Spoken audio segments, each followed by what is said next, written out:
session of the chapter Nucleic Acid explains Chargaff rule of base equivalence, then partial structure of polynucleotide and structures of DNA and RNA.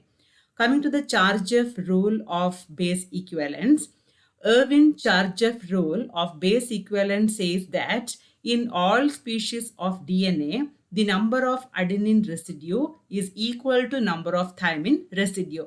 In the last session itself, we have seen that DNA, the basis chances present in DNA are adenine, guanine, thymine, and cytosine. And in RNA are adenine, guanine, uracil, and cytosine. So this Chargaff rule says that in all species of DNA, not only in human being, in all species, the number of adenine residue is equal to number of thymine, and number of guanine residue is always equal to number of cytosine. That is, the number of A will be equal to T and number of G will be equal to C. This rule is termed as Erwin Chargaff rule of base equivalence. This can be mathematically represented as A plus G equal to C plus T, or A plus G divided by C plus T equal to 1. So this is the mathematical equation for Erwin Chargaff rule, which says that in all species of DNA of all species containing, the number of adenine will be equal to number of thymine and number of guanine will be equal to number of cytosine. Now, last session itself we have seen that nucleic acid is a polymer of nucleotides, and nucleotide is composed of three components. One is sugar, then second one is heterogeneous base, and third one is phosphate group. So polynucleotide or nucleic acid, there will be many nucleotide units joined together, and this joining will be through phosphodiester linkage. The particular linkage which will be joining this nucleotides in nucleic acid is termed as phosphodiester bond. So polynucleotide are formed when adjacent nucleotides are linked through phosphate diester bond. Then partial structure of a polynucleotide can be represented as like this. How the linkage will be? We know that base, pentose, and phosphate. This unit is a particular nucleotide.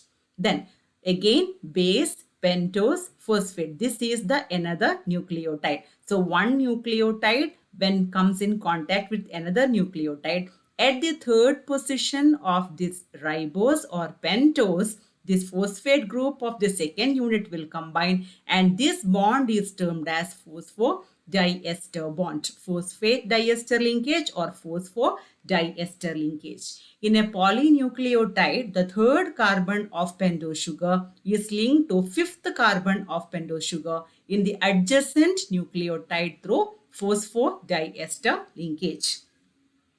Nucleic acids are polymer containing a very large number of nucleotides in a specific sequence.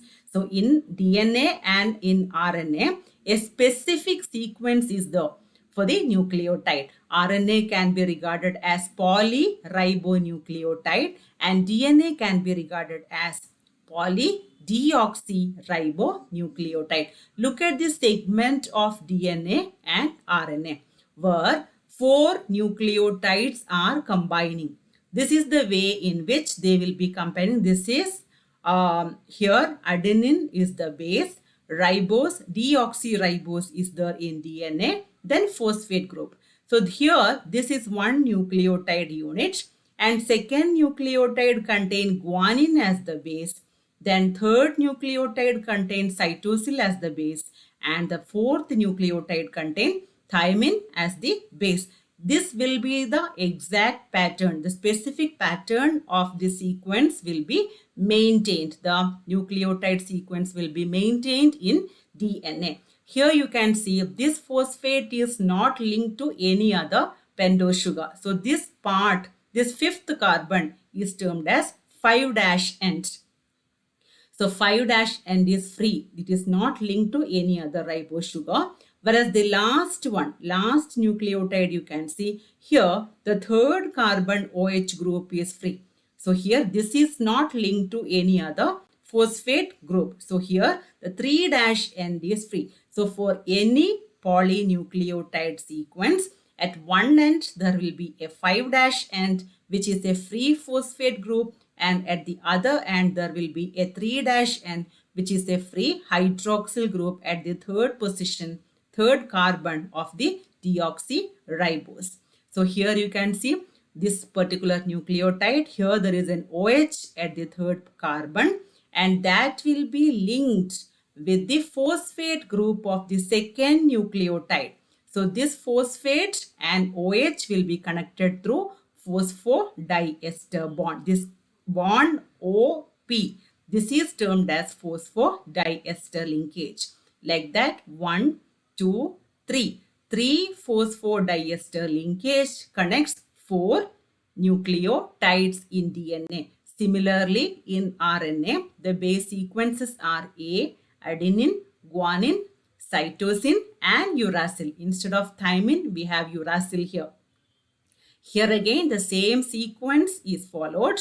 So here 5' end is here, which is a free phosphate group, and 3' end is here, which is a free OH group, which is not combining with any phosphate group. So this nucleotide, this first nucleotide is combining with the second nucleotide at the 3' position. So this is the phosphodiester linkage. Similarly, here another phosphodiester linkage, then third phosphodiester linkage. 3 phosphodiester linkages is connecting 4 nucleotides in DNA and RNA. These are the segments of RNA and DNA. Not only these 4, again the same unit will be repeated. It will continue till the DNA. It doesn't mean that only these 4 nucleotides are there in DNA and RNA. Again, the same sequence will be repeated, but this sequence will be maintained the entire DNA and RNA chain. Now, a very important model of structure of DNA which was proposed by Watson and Crick. So, Watson and Crick model of DNA explains that DNA has a double helical structure. It has a double helical structure. So here, how can we explain the double helical structure of DNA? According to Watson and Crick, the DNA has a double strand and which are coiled in such a way that around one axis, if we take an axis like this, it will form a right-handed double helix. So it has a double helical structure. It consists of 2 deoxyribonucleotide chain. Here you can see one strand like this and the other strand like this. There are 2 deoxyribonucleotide strand. Both are wounded against each other, and along the axis, if we consider, it will form a right-handed double helix. Now, here you can see both strands are anti-parallel. Here 5' end is starting, and at the last part of this strand, it is 3' end. Whereas 5' end is facing the 3' end of the second strand. So 5' end is facing 3' end here, and 3' end is facing 5' end here. That is why we can say that both strands are anti-parallel. Now, what will make this strand or structure highly stable? Here you can see the bases are there which is projecting towards each other. Here in polynucleotide strand, what are things are there? There is sugar component, there is phosphate component, and there is base component. Sugar component and phosphate component are hydrophilic, which will be projecting away from the strands. From both strands, it will be projecting away, whereas the bases are hydrophobic, which will be projecting towards each other. In both strands, the bases will be projecting towards each other and they are hydrophobic. And from the strands, the adenine of one strand will pair with thymine of the other strand, and similarly, guanine of one strand will pair with cytosine of the other strand. And adenine will pair with thymine through two double bonds, whereas this guanine will pair with cytosine through three double bonds. Three double bonds in the sense it's not double bond, they are hydrogen bonds. So these are these double bonds are two hydrogen bond and three hydrogen bond. These are hydrogen bond which are connecting, not double bond or not covalent bond. It is hydrogen bond which are connecting adenine and thymine and guanine and cytosine. Apart from this, the hydrophobic interaction in the bases also will be stabilizing this double helical structure of DNA. Now, the distance between these two base pairs will be 0.34 nanometer, and in each turn you can see there will be 10 such base pairs. Entire thing is not shown here, but exactly there will be 10 base pairs in each turn, and the diameter of this double helical structure is 2 nanometer. So this is about Watson and Crick's structure, Crick model of DNA. Both strands are anti-parallel, and the strand, double helical strand, is stabilized by the hydrogen bonds between the base pairs and hydrophobic interaction of this bases. Like that also the combination of both bonds will be stabilizing the double helical structure. It will be formed in the form of a ladder shape also, we can say, and it is exactly termed as a double helical structure of DNA proposed by Watson and Crick.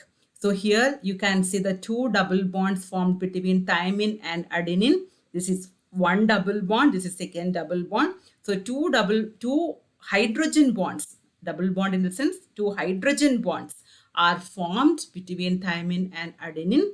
Similarly, between guanine and cytosine, three hydrogen bonds are formed. This is how the bonds are formed in the Watson and Crick model.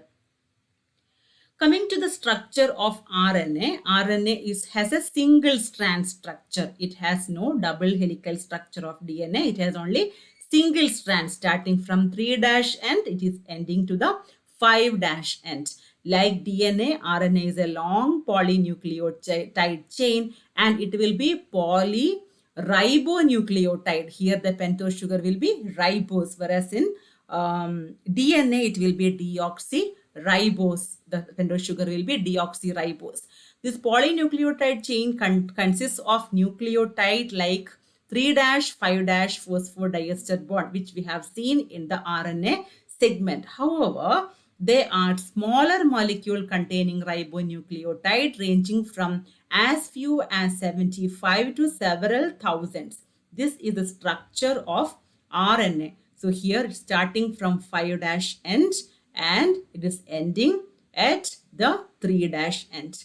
3' end, it's ending. Only a single strand remaining. All whatever we have seen in the case of polynucleotide and RNA segment.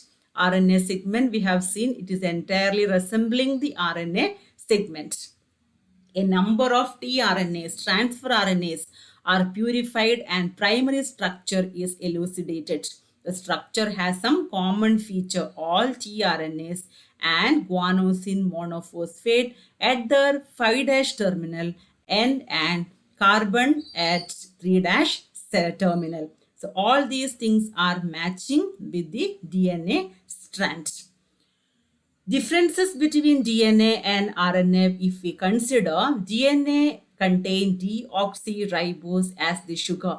A main difference is DNA contain deoxyribose as the sugar, whereas RNA contain ribose as the sugar. Then in DNA, the bases are adenine, guanine, cytosine, and thymine, whereas in RNA, it is adenine, guanine, uracil, and cytosine. DNA is double-stranded and RNA is single-stranded. DNA is stable to dilute alkali as it is double-stranded, whereas RNA is liable to dilute alkali.